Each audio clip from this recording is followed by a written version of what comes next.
After 47 years, the Penny Lane sign that had been taken by students on behalf of the Beatles was restored. 9 years after the Beatles' single immortalized the road, the photograph of the sign was taken in 1976. An ex-student who wished to remain anonymous contacted the Beatles Story Museum earlier this year and expressed his desire to return the totally pristine placard. An admission was made by the individual that the minor criminals were in a worse state of wear and tear when they took the sign. According to him, "I want to return it to the pool because I am getting on a bit now. The pool is the place where I spent 6 very pleasant years as a student, first as an undergraduate and later as a postgraduate, during which I met my wife of 44 years in the process.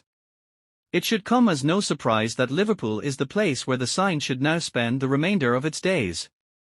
The museum's administrators claim that the sign is the oldest one to be returned, despite the fact that it is not the only one that has been taken from the road in the Mossley Hill neighbourhood of the city. The destruction of street signs is a criminal offence that can result in a prison sentence, according to Councillor Dan Barrington, who is the Cabinet Member for Transport representing Liverpool City Council. On the other hand, taking into consideration the background of this case and the fact that Penny Lane has finally arrived at its destination after what appears to be a lengthy and winding route, I believe that we can all agree that we should just accept the situation as it is.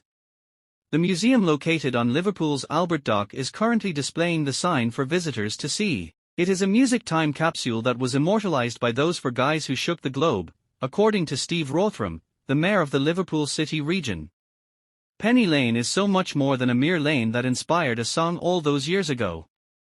In spite of this, the song's actual significance lies not in the street name or sign, but rather in the images and people that Paul McCartney remembers from his childhood in this location.